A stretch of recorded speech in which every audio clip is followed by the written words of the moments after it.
इधर देखो, यहां देखो, सब लोग सुनो। तो हरपाल नाम के एक भक्त थे भगवान के, खूब भजन करते थे, खूब साधना करते थे, नाम जप करते थे, कथा सुनते थे, लेकिन वो ब्याह नहीं कर रहे थे। क्यों? उनकी इच्छा थी कि जैसा मैं भजन करता हूं, जैसी मेरी भक्ति है, जैसा मेरा भाव ठाकुर जी के प्रति है, ऐसी कन्या मिले तो मैं ब्याह करूंगा, नहीं तो जीवन भर ऐसे ही रहूंगा। तभी उनके किसी रिश्तेदार ने आकर के बताया, बोले तेरे लायक कन्या मिल गई मुझको। तो हरपाल जी बोले, क्या क्या गुण है उस कन्या का? बोले उस कन्या ने शर्त रखी है, मैं उसी से ब्याह करूंगी जो रोज 1000 संतों को प्रसाद पवाता हो। हरपाल जी बोले, अब तो मुहूर्त भी नहीं निकलवाना, कल ही ब्याह करवा दो मेरा। ऐसी कन्या से तो मैं बिना मुहूर्त के ब्याह करूं। मुहूर्त उसके संग देखा जाता है जिसके संग यह संकोच हो या फिर यह दुविधा हो कि पता नहीं जीवन कैसा चलेगा। इससे तो मुझे भरोसा है बढ़िया जाएगा मेरा जीवन, इसी से ब्याह करा दो। कन्या ने शर्त रखी, हरपाल जी हम आपसे ब्याह तो कर रहे हैं पर हमारी शर्त मंजूर है ना, रोज 1000 संतों को प्रसाद पवाना पड़ेगा। बोला मैं निश्चित करूंगा, आप ब्याह कर लो। और ब्याह हो गया।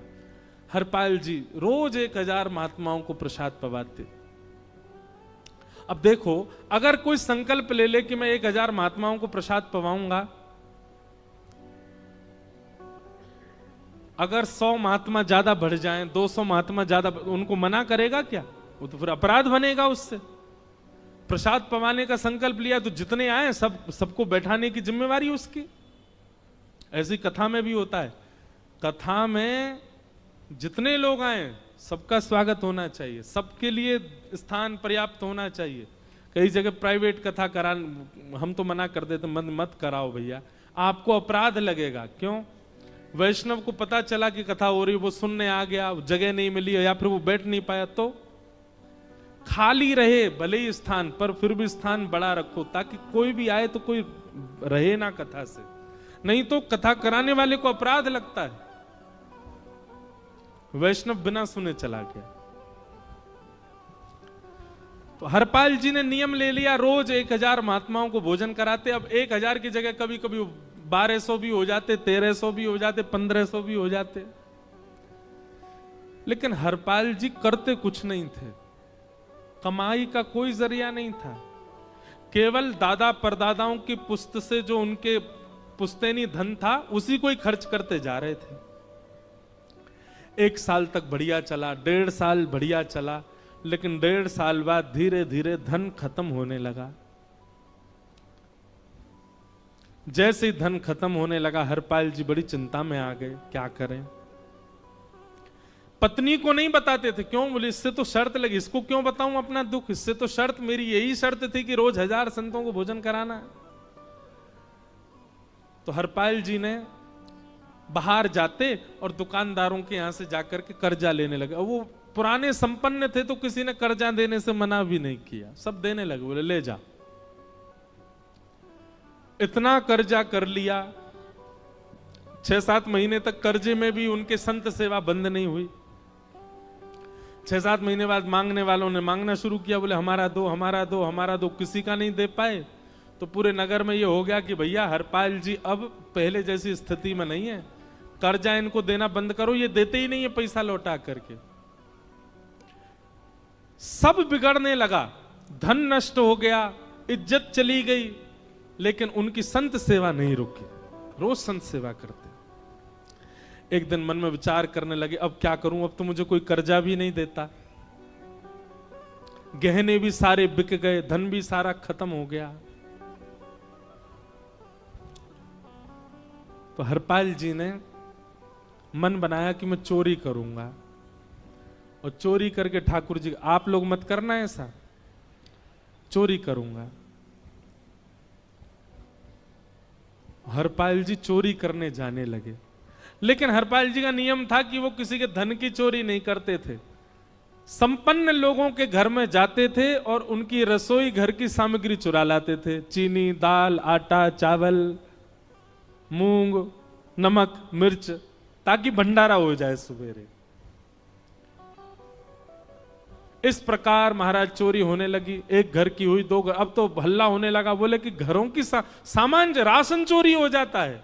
वो बड़ा विचित्र चोर है, धन नहीं चुराता है, राशन चुरा के भागता है। ऐसी चोरी होने लगी महाराज। अब तो लोगों ने अपने अपने घरों में पहरेदारी शुरू कर दी कि चोरी ना हो। तो हरपाल जी को और दिक्कत होने लगी, क्या करें, कैसे करें। धीरे धीरे हरपाल जी इस स्थिति में आ गए कि अब संपन्न लोगों के यहां उन लोगों को ढूंढते जो ना कभी संत सेवा करते ना वैष्णव सेवा करते, और उन लोगों के यहां जाकर के थोड़ा बहुत धन चुरा लेते, स्वर्ण चुरा लेते। करना कुछ नहीं, अपना घर नहीं बनाते थे, बसाते थे, संत सेवा करते थे। ठाकुर जी रीझ गए हरपाल से। ठाकुर जी बोले, देखो ये सब चोरी कर करके और मेरे संतों को पवारा है। ठाकुर जी बोले, इस पर अनुग्रह करने जाना है। भगवान सिंहासन से उठ करके तैयार होने के लिए गए, और बढ़िया महाराज नकली सी मूछ लगा करके, ऊपर सिर पर पाग पहन करके, और थोड़ा पेट सा बाहर निकाल के, गले में खूब सारी जंजीर डाल के, हाथों की हर उंगली में अंगूठी पहन करके, सोने की जूतियां डाल करके, कौंधनी सोने की पहन करके, और एक बैंत समझते, वृद्ध लोग लेकर के चलते, बैंत, सोने का मड़ा हुआ बैंत लेकर के ठाकुर जी तैयार हो गए, एक सेठ जी बन गए। लक्ष्मी भैया ने पूछा, भगवान बड़ा सुंदर स्वरूप धारण किया, कहां जा रहे हो? बोले, अपने एक भक्त से मिलने जा रहे हैं। रुक्मणी जी बोली, मैं भी चलूंगी।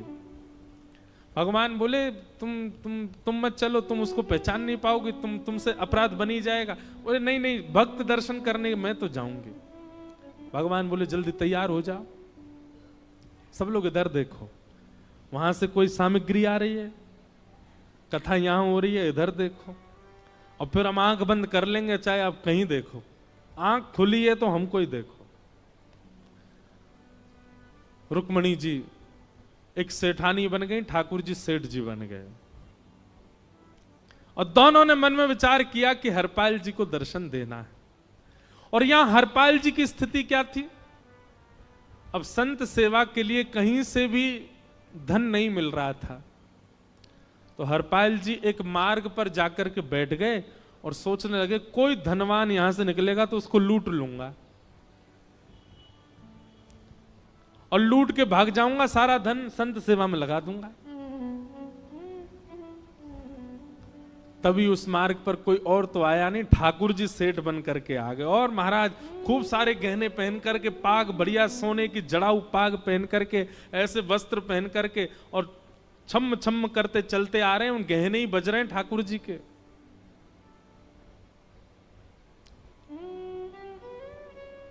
हरपाल जी ने जैसे नेत्र खोल करके देखा,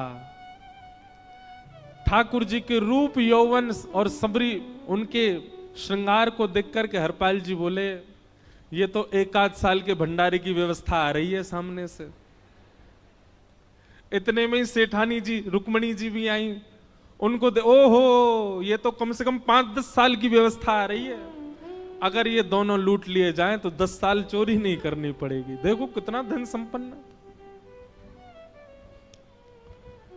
हरपाल जी के बगल में जैसे ही ठाकुर जी पहुंचे, हरपाल जी बोले, भैया जय श्री कृष्ण, प्रणाम।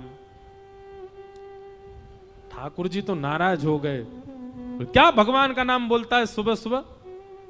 तुम सब लोग बड़े पाखंडी हो, ढोंगी हो, और हमने सुना इस गांव में एक रहता है, वो चोरी डकैती करता है, और फिर कहते हैं संत सेवा करता है। ऐसी काय बात की चोरी भैया?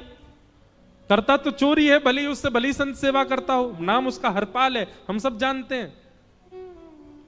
भगवान का नाम मत लो हमारे सामने। हरपाल जी समझ गए, वो तो बिल्कुल भगवत विमुख है, इसकी तो एक अंगूठी भी नहीं छोड़नी मुझको, इसका तो सब लेके जाऊंगा। अगर ये बदले में जय श्री कृष्णा बोलता तो एक आध गहना छोड़ देता है इसका में, पर ये तो इतना बिखर रहा है भगवान का नाम सुन के, इसका कुछ नहीं छोड़ूंगा, सब ले जाऊंगा।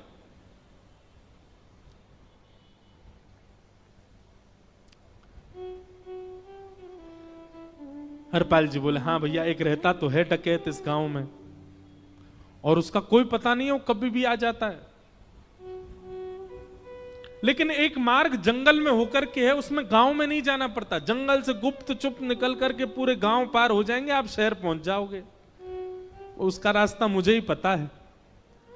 सेठ जी बोले तो तुम हमको पार करवा दो। हरपाल जी बोले मैं पार तो करवा दूंगा, लेकिन भगवान मेरे घर कुछ मेहमान आए हैं, उनके भोजन आदि की व्यवस्था के लिए मैं तो बाजार आया था, मेरे पे धन नहीं है। आप यदि मुझको कुछ दे देंगे तो मैं घर पर व्यवस्था करके आऊंगा, तुरंत आपको लेकर के गांव पार करवा दूंगा। ठाकुर जी ने उसको कुछ सोने की मोहर दे दी, बोले लो तुम अपने घर की व्यवस्था कर आओ। हरपाल जी ने सामग्री खरीदी, घर पर पहले व्यवस्था करके आए। बोले आज की व्यवस्था हो जाए, क्योंकि आज तो 10 साल का सब चोरी करना, समय लगेगा।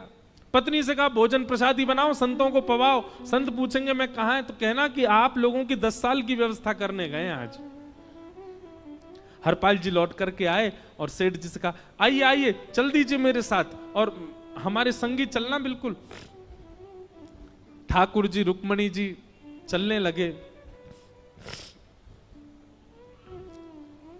जैसे ही विहंगम जंगल में पहुंचे, भयंकर भयावह जंगल, बीच जंगल में जैसे ही पहुंचे, हरपाल ने पीछे मुड़ करके देखा, दोनों चले आ रहे हैं। तुरंत महाराज वो तो अपने रूप में आ गया, शेर की तरह गर्जना करने लगा, अपनी लाठी धर दी सामने और अपने सिर का स्वाफा निकाल करके सामने बिछा दिया। भगवान जो सेठ जी के रूप में आया, भगवान बोले भैया ये क्या कर रहे हो? बोले मैं ही हरपाल हूं। सारे सामग्री निकालो, डाल दो यहां पे, एक चीज भी मत छोड़ना, नहीं तो तुम जानते नहीं हो तुम्हारा क्या करूंगा। ठाकुर जी तो थर थर कांपने लगे। रुक्मणी जी बोली देखो कैसा नाटक कर रहे हैं। रावण के आगे नहीं डरे थे, कुंभकर्ण के आगे नहीं डरे, हिरण्यकश्यप के आगे नहीं डरे, और वो हरपाल के आगे ऐसे कांप रहे हैं। भगवान तो मन की सब समझ जाते हैं, कौन ही मारने, वो तुम भी कांपो क्यों? बोले भक्त है भैया, ये हमारो भक्त है। अनुब्रजाम में हम नित्यम पूये ये तन्य रेणु भी, इसने हमारे लिए सब गवा दिया, हमारे वैष्णव संतों के लिए सब लुटा दिया, इसके आगे भयभीत होने में कोई लज्जा नहीं। लक्ष्मी नारायण दोनों कांप रहे हैं और हरपाल कह रहा सब निकालो। ए सेठानी जी कान के कुंडल उतारो। कान कुंडल उतार दिए, नाक की नथनी उतार दी, सब उतार उतार के धर दिए, हाथों के सब कड़ूला आदि भी धर दिए। भगवान ने भी अपने सब उतार। बोले बैंत कहां लेके जा रहे, उसको भी धर दो। बोले अरे भैया बुढ़ापे की लाठी, हम गिर जाएंगे। बोले कुछ नहीं गिरोगे, धर दो इसको। जीवन में कभी राम ना, जय श्री कृष्ण बोलने पे चिल्ला रहे थे मुझ पे, रखो इसको यहां पे। सारा धर दिया। बोले बहुत बढ़िया हो गया, अब 10 साल की व्यवस्था हो गई। इतने में भगवान की कनिष्ठ उंगली में एक अंगूठी थी। हरपाल बोला ये कहां बचा के ले जा रहे हो, उसको दो। बोले अरे भैया ये तो बहुत बचपन की हमारी अंगूठी है और ये आज तक हमारी निकली ही नहीं है और ये निकल ही नहीं पाएगी, इसको बाहर हम निकाल ही नहीं सकते, इसको तो रहने दो हमारे पास। बोले तुम क्या जानो, इस अंगूठी से कम 1 हफ्ता संत भोजन होगा और तुम पे तो दया करनी नहीं है। चिल्लाए थे मुझ पे जय श्री कृष्ण बोलने पर, निकालो इसको। भगवान खूब प्रयास करें, वो नहीं निकले तो हरपाल जी ने उंगली पकड़ी, बोले इसको काट देता हूं मैं।